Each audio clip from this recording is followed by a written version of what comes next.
Ladies and gentlemen, my name's Paul, and in this RedGamingTech.com video, we're going to be investigating a series of leaks for the next generation PlayStation as well as Xbox, thanks to website Gizmodo. Link to their article, of course, can be found in the video description. Both Sony and Microsoft have provided some details for what we can expect for their next generation consoles, not least of all the release window, which is Holiday 2020, so just over a year from now as of the time I'm recording this. They've also both confirmed that they will be using AMD as the partner, so the CPU will be Zen 2 based. Sony have gone a little further and confirmed it will have up to 8 CPU cores, although clock frequencies and whether it has SMT have not been confirmed. Microsoft and Sony have also confirmed an RDNA based GPU, and have also confirmed a superfast SSD. Microsoft have gone a little bit further than Sony in this regard and have confirmed that it's going to be 40 times faster than the drive found in the Xbox One X. They've also both whispered about hardware ray tracing, Microsoft pushing that a little more than Sony up until this point, but, well, they both have mentioned it. But there have also been numerous other leaks that have been discovered, including a couple of different APUs, known as Gonzalo. I say a couple of different APUs because they are But there have also been GPU and APUs which have been discovered thought to link to the next generation consoles. And so we're in this situation where we've been waiting for a piece of evidence to try and tie everything together. Well, enter an anonymous leaker that has been providing information to Gizmodo. And this information is particularly tantalizing because they have been feeding Gizmodo this information since June up until August. Now, you may recall that there were a series of patents discovered with the aesthetics of what appears to be the next generation PlayStation. The website Let's Go Digital have done a fantastic job at not only discovering these patents, but then also creating 3D renderings of them. So it wouldn't necessarily be too hard for someone to use these patents and then use a 3D printer and software and then print off a console-like system and then take photos of that, make it look really blurry and then, well, pass it off as a leak, right? Well, these images as well as details have actually predated that. So there's no way that this would be a 3D rendering. As always, that's not to say that this information is 100% accurate, but it certainly looks pretty likely that this leaker does indeed work in a game studio which has access to the next generation systems. Gizmodo were provided 2 images, although have opted to not publish them in an attempt to maintain anonymity of this particular leaker, although I think they've done a pretty good job of being anonymous themselves without Gizmodo's help. There were 2 images, as I just mentioned, the first of which was a 33.5 kilobyte GIF, which measured a rather paltry 238 by 144 pixels. Now, this was purposeful, and I don't blame the leaker because it was both cropped and visually downgraded to remove as many details as possible. Furthermore, the photo was taken at an angle as if the, quote, photographer held the camera at waist height and shot the device while standing right next to it, so the perspective was skewed and the device was only partially visible.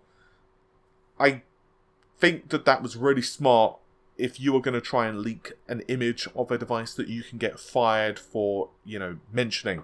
Like, that's the best way to do it. Think about it. You're going to maybe stand at your desk, hold your phone in your hand and pretend maybe you're searching for something on your desk, and subtly maybe either record a few seconds of video and then grab a still from that, or maybe take a couple of snapshots with your phone, just holding it by your leg, and then once again maybe kind of messing around at your desk or whatever you end up doing. That makes a lot of sense on how this particular image would have been taken. A second image was also provided, but it was worse quality, and this was once again purposeful. Basically, the tipster said that they processed the image and then reduced color depth as well. So this was in an effort to remove the reflections in the device, because the development kit has a shiny silver finish. So obviously, if it's reflecting things in the office, they don't want that to be easily identifiable. They don't want it to be like, oh, it's this office in this particular developer. That would be the easiest way to identify who provided the image. So in this instance, however, after some modifications using brightness and gamma correction, they found that there were some details that they could pull from it. There were the words Prototype 1, not for sale, which became visible, as well as a single LED, which was labelled Status 2. There were also 3 knobs or buttons, the first of which was probably labelled Standby, and the other 2 weren't 100% clear. It most likely said Reset or Record on the second button. I'm going to probably say it's reset because that would make sense for a development kit. You would want a way to easily be able to press the button if it crashes, because development kits are not exactly the most robust when they're kind of early in, well, being development kits. And the third was probably eject. Also making a lot of sense because it appeared to have a DVD or a Blu-ray slot. I'm going to probably go out on a limb and say it was a Blu-ray because I don't think it's going to be a DVD on the PS5 given, well, you know, everything. But that's not the end of this story. This is where, to me, this becomes a lot more interesting. Because the tipster called this particular development kit Prospero. And according to them, the earliest PS5 development kits have been in the hands of developers in 2018. But this particular development console came around to developers in early summer. But here's where things get really interesting, because the name Prospero is actually a character which was in a William Shakespeare play. The play's name is The Tempest, and Prospero, for those wondering, is a wizard that was one of the supporting characters. But there were other characters in the play. I know that's shocking, right? A play that doesn't revolve around one side character. And they include Ariel and also Gonzalo. And those names, if you've been following the PS5 leaks, are probably going to be very familiar. Because Gonzalo is the APU that we keep seeing. We've seen it pop up many times. Folks like Kamichi and Tum Apisak have leaked it multiple times on Twitter. The first time we saw Gonzalo was actually in January of this year. And Tum Apisak provided a breakdown of what the identifying string actually means. Essentially, it's a Zen 2 based CPU with a Navi based GPU, and it's an APU, so obviously that means the CPU and GPU are on the same piece of silicon, but it is for a gaming platform. So that's very important because it basically means that this is being designed for something that's console-like. So because of that, they all kind of tie into one another. And you can say, well, most likely, this particular APU is actually for the PS5. And what makes it even more interesting is that there is another character from another Shakespeare play, A Midsummer Night's Dream, and the character's name is Oberon. And Oberon is yet another codename we've heard regarding the PS5. And this is, of course, the GPU that we recently discovered, which has a clock frequency up to 2 GHz. But it also has 2 other clock frequencies as well. One is 800 MHz, and the second clock frequency is 911 MHz. They correspond to both the PS4 and PS4 Pro GPU clock frequency, which would once again make sense given what we've heard about backwards compatibility with the next generation PlayStation. Unfortunately, there are some statements which were, well, cloudy at best. One thing that they did say, this leaker, is that the next generation systems will have, quote, the greatest compute jump in any console, end quote. And they were referring to both the next generation Xbox as well as the next generation PlayStation. It's very difficult, however, to ascertain what components that they were referring to there, because you could take that to mean that the GPU, particularly given ray tracing, is going to be involved. And you could also take that to mean the CPU. Because, well, let's just be totally blunt here. The CPU, which is found in the current generation systems, is basically the AMD Jaguar. And the CPU performance, I can kindly call it lackluster, particularly in the base model PS4. It runs at 1.6 gigahertz, and it puts out a paltry amount of performance. It's a lightweight CPU, and compared to a modern day desktop CPU, not only are the core frequencies considerably lower, but the amount of work it does per core is, well, not exactly stellar. So when you factor all of those things in, just the sheer act of going from AMD's Jaguar to a Zen 2 architecture is going to provide a massive bump in performance. In fact, Phil Spencer has kind of hinted that the CPU is going to be of paramount importance for the next generation systems. But furthermore, they also gave a little bit of detail concerning ray tracing. Unfortunately, the statements they provided were very ambiguous, and they said that each console, though, would handle ray tracing differently. That potentially means that both Sony and Microsoft are using different hardware implementations of ray tracing, which makes me wonder whether they are using a slightly different variant, a different generational variant of RDNA, which is, of course, the Navi architecture. We know that the second iteration of RDNA does have hardware ray tracing built in, but we also know that both Microsoft and Sony are also customizing the GPU, so it's going to be really interesting to see what comes of that.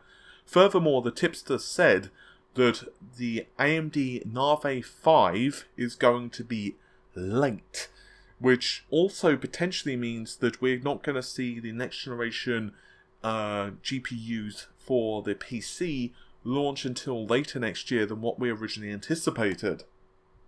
The final thing that the leaker provided in terms of details were regarding the camera of both next generation systems. That's right, both Microsoft and Sony will be focusing on streaming for the next generation consoles, and thus the camera is going to be extremely important because of the rise of so many game streamers.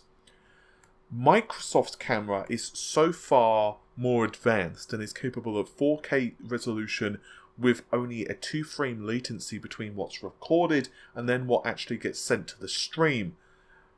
Whereas Sony's Prospero camera is using older technology. What's really important for us to remember, though, is that doesn't necessarily mean it's going to be like that for the final retail consoles.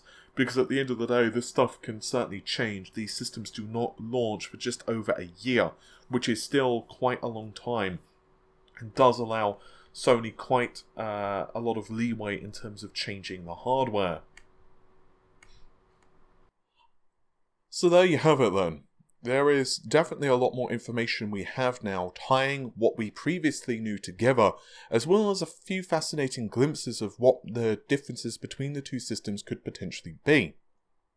There's also been another rather interesting development, which doesn't really tell us much about the specifications of the console, but does further illustrate what Sony's plans are overall with the reduction in pricing of PlayStation Now. It is now, only going to cost you, well, around $10 a month, which is obviously a substantial price drop, and helps to illustrate that maybe Sony are going to focus on a lightweight streaming device for the next generation system. There are still a lot of questions, and honestly, anyone that is saying definitely that the next generation PlayStation or the next generation Xbox, or more powerful, most likely don't have the full details. For example, what seemed like seconds before the PS4 was finally announced, Sony bumped up the specifications of the machine. You may recall that originally the system was only supposed to have 4GB of GDDR5 memory. Sony doubled that to 8GB. Similarly, Microsoft increased the performance of both the CPU and GPU of the Xbox One. giving the system a clock frequency of the CPU of 1750 MHz, up from 1600 MHz, and the GPU ran at 853 MHz compared to 800 MHz, which also, perhaps even more critically, increased the bandwidth of the ESRAM. While Microsoft were still behind on the base model systems, it did at least provide them a little more oomph. So, a similar thing could happen with the next generation consoles. Both Sony and Microsoft, depending upon the yields of the silicon, could say, hey, we're going to increase the clock frequency of our CPU by X%. Or maybe we're getting a little more yields than what we thought we were on the GPU. We're going to ship the system with more compute units than what originally we anticipated. Don't forget, typically we have additional compute units that are created on the die, but they are simply disabled for yield purposes. Sony did it, and Microsoft did it for the previous generation. There are actually GPU cores on those particular systems which are literally disabled. So it's going to be really interesting to see what both manufacturers opt to do for the next generation. And it's not just raw hardware performance as well. The implementation of how they choose to do ray tracing is going to be very telling. Microsoft, on their end anyway, have been really pushing DXR. And we've actually seen numerous conferences from Microsoft and using denoising techniques with ray tracing to improve visual quality while also minimizing the impact on performance. Basically what I'm saying is both Sony and Microsoft have a lot of technology that is yet to be unveiled, and it's going to be really interesting to see what impact it has on the console landscape. With all of that said, hopefully you've enjoyed the video. If you did, then drop a like on the video and also get subscribed to the channel for much more next generation console news. You can also find us, of course, on social media, which is linked in the description of this very video, along with Amazon affiliate links and Patreon. So if you want to buy, a new game or something like that and you use the Amazon affiliate link, it does give us a few pennies, which would be greatly appreciated to help cover the costs of the channel. But for now, I'm going to let you all go. Take care of yourselves. Have an amazing day. Bye for now.